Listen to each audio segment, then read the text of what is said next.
Welcome to $100 Plus Mileage, the podcast about those New Hampshire bills that don't make the news but still could impact you. This podcast is all about teasing out those issues, giving you the pros and cons, and letting you know how to make your voice heard in this Granite State democracy. I'm Anna Brown, Director of Research and Analysis for Citizens Count. And I'm Mike Dunbar, the Content Editor for Citizens Count. Okay, today we're verging a little bit into the territory of dystopian sci-fi. There's all those movies where you see the government databases of citizens' faces, tracking everyone's movements. And of course, this is not just sci-fi anymore. This is something that we have seen with Facebook. It's the technology that lets you open your phone just by looking at your face. And it can actually be used by governments to track people as they move around. It can be kind of creepy. Okay, I'll admit that I remember when Facebook rolled out that ability to auto tag your friends, and it knew who the people were before you tagged them. And I always knew it was going to lead to this dystopian terror that we have today. This horrible, scary world that we live in. Yes. Today's episode is brought to you by the word panopticon.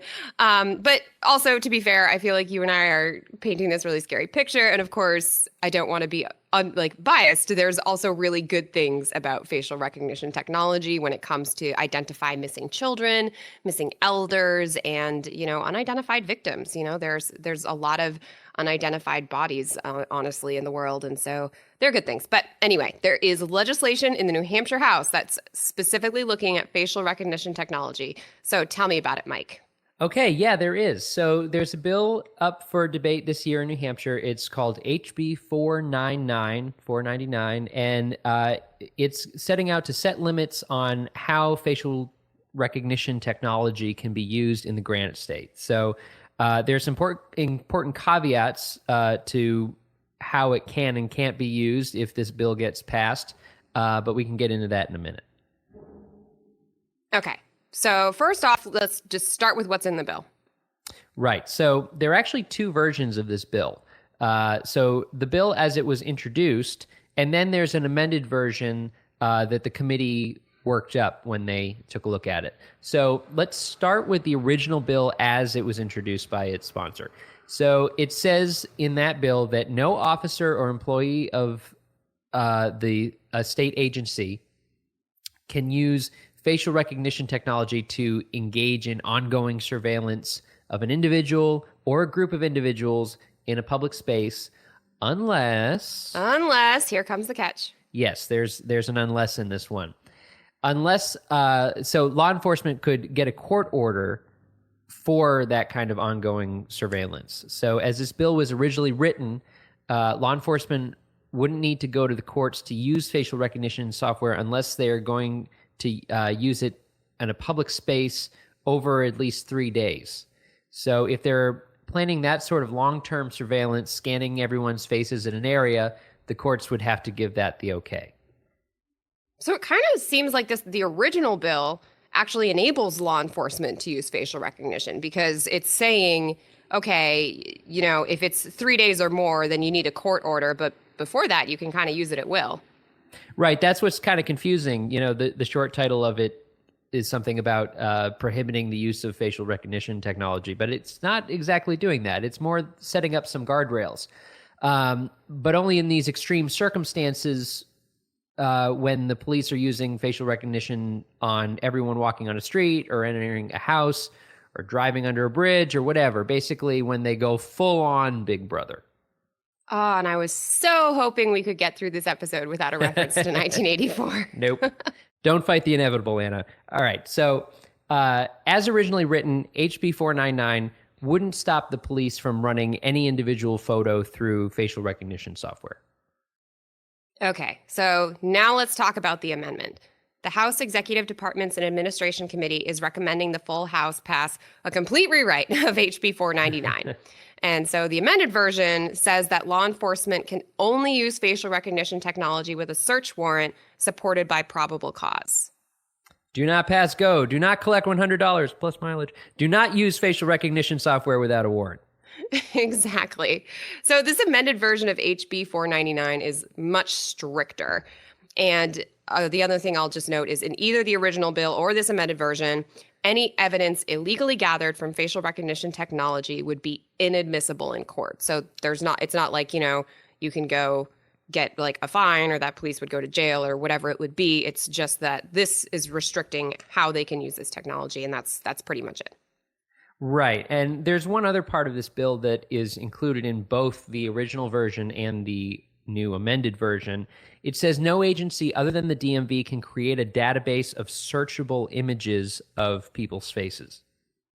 So that's actually an expansion of an existing law from 2014 that says the DMV can't use facial recognition technology. So they've already sort of been looking ahead to this and saying, all right, as we're gathering more data and images of people, we don't want this to be a free for all.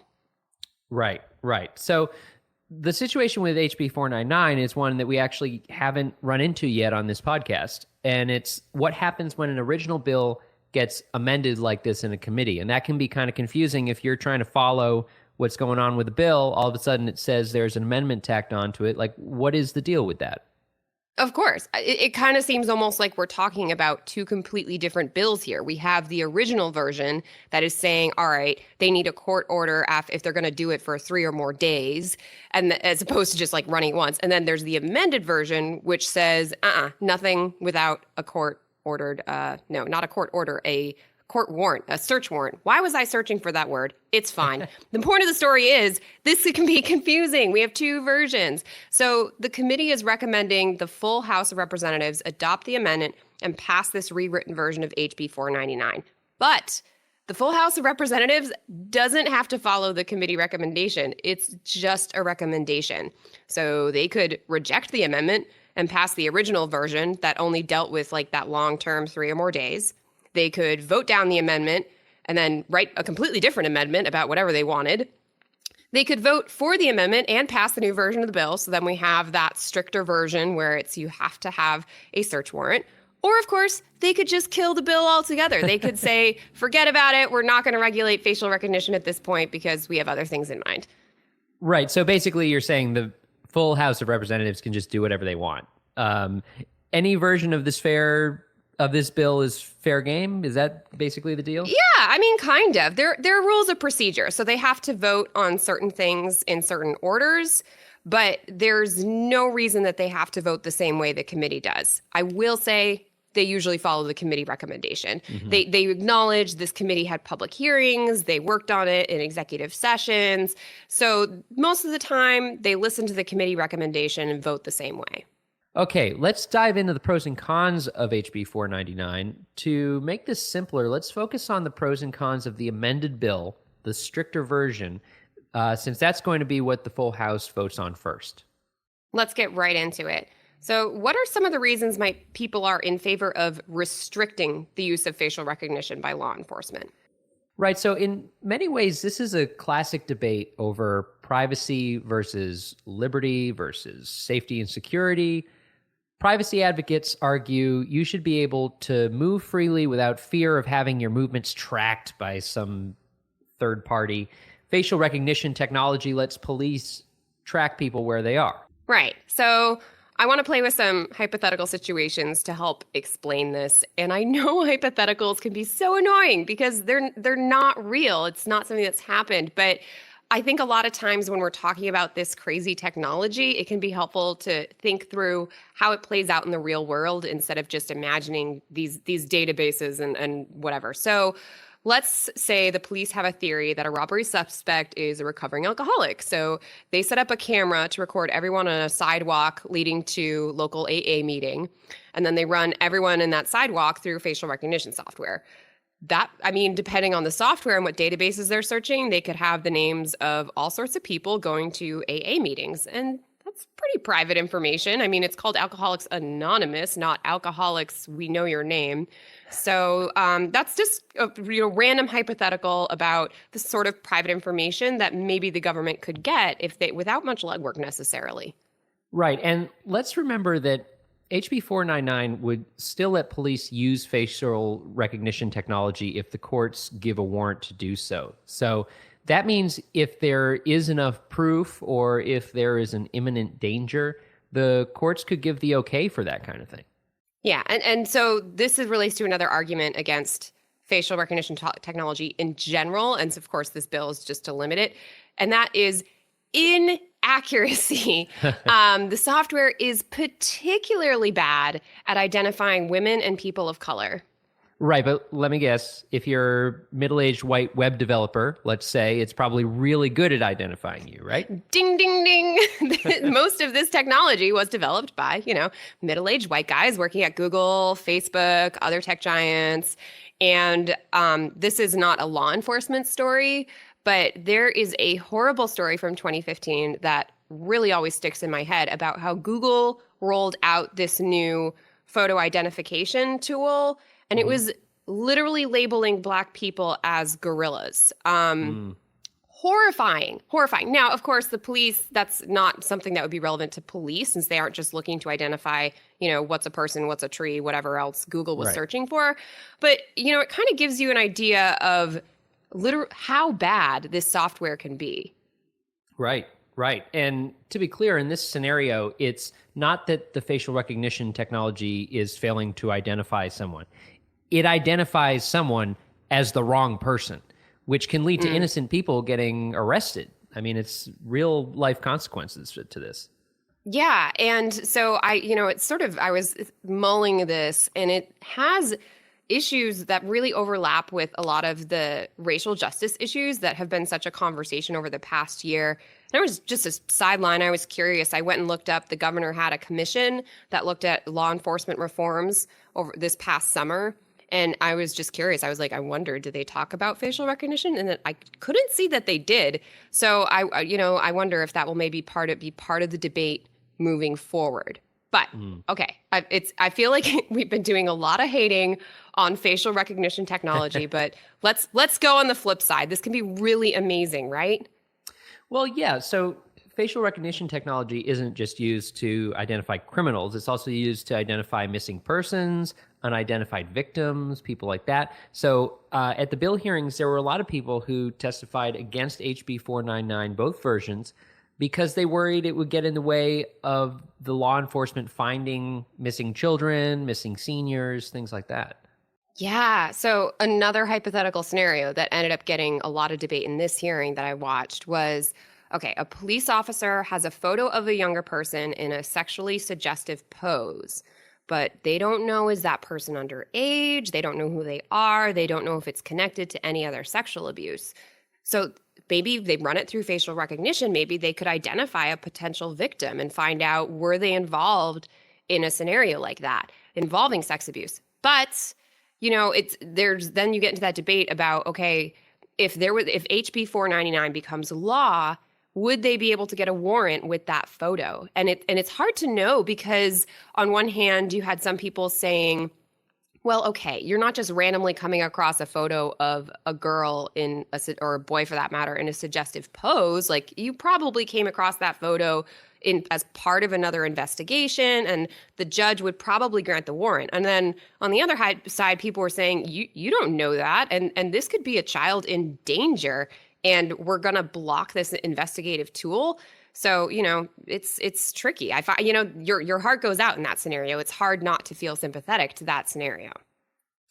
Right. And it's worth noting at this point that some law enforcement officers actually showed up to the hearing to testify against this bill for that exact reason. So they argued that facial recognition is just one more tool in the toolbox, and they don't want to have their hands tied by a law like this. Yeah, man, it's hard. So, and okay, flipping it, right? So if we're talking about reasons against HB 499, there's also the other complete opposite of the spectrum, where you're saying facial recognition should just be banned altogether. So That's a big departure from the police, who are saying this is a really useful tool, but okay, I mean, we talked about the problems identifying people. Maybe this technology is just too risky, too problematic right now. Right. So, and actually there was a bill introduced last year that would have banned it completely for law enforcement. The argument there was that the technology is too flawed to ever be used. And after all, the misidentification of problems that we talked about don't just magically disappear because the court grants a search warrant, So yeah. It's like, so if HB 499 becomes law, and then they have to go get a search warrant, but then it still identifies the wrong person. If the police act on that, bad consequences could happen. Mm-hmm. Okay, so one more hypothetical scenario. Bear with me on all these hypotheticals because it came up a lot in the hearing and it's so relevant right now. And it's the role of facial recognition technology in identifying people who attacked the Capitol on January 6th. Yeah, lots of layers to that one. So first of all, HB 499 would only impact New Hampshire law enforcement. So whatever the feds do related to January 6th or anything like that wouldn't be affected by this bill. Yeah, it's not like the New Hampshire State Police were running images of insurrectionists through the New Hampshire databases. Right, exactly. Yep. Okay, but hypothetical journey. So what if there was a similar incident of people invading the New Hampshire Capitol building and there were tons of pictures of these people online? So let's say HB 499, the amended stricter version, is law. What happens next? Okay, well, the state police could take those pictures to the courts and say, hey, look, this guy stealing the eagle off the dome with on his head on a swivel, he's committing a crime. Can we use facial recognition to figure out who he is and track him down? And the courts would have the power to grant a warrant to do just that. Right, because it's not, this bill doesn't ban it. It's just saying you have to go to the court first. Right. So, all right, and another thing that happened on January 6th was members of the public looking at these photos, and maybe even I saw some things on Twitter, like maybe even using their own facial recognition technology to try and find these people for law enforcement. What does the law say about that? Well, right now, New Hampshire doesn't have a law on facial recognition, but let's assume that HB 499, as amended, gets signed by the governor. So long as New Hampshire law enforcement doesn't ask someone, go use your facial recognition software on our behalf, private citizens are not breaking the law by trying to identify people in photos. But police couldn't just ask Facebook or some other company to run facial recognition and then throw up their hands and say, well, we didn't do it. So HB 499 wouldn't allow something like that. So yeah, so it addresses like a loophole. It Right. foresees like you can't just be like, oh no, we didn't do it. It was a private company. Do it. Like, Facebook did it. Yeah. Yeah, so they can't like go out and solicit it. But if someone was just privately doing it on their own, that would be fine. Private Similarly, sleuths. Mm-hmm. yeah, webs. Oh man, that's a whole other episode we could talk about people misidentifying people. But Right. anyway, so this is related. HB 499 would not impact private businesses. So that means whether we're talking about what Facebook can do with your photos, doesn't touch that. It also doesn't touch if a private business wants to use facial recognition on their own. So, for example, let's say some financial company wants to use it on everyone coming through their front desk, to see to make sure they're an employee or whatever. That would be still legal. Yep, and that is a whole nother debate for a whole nother day.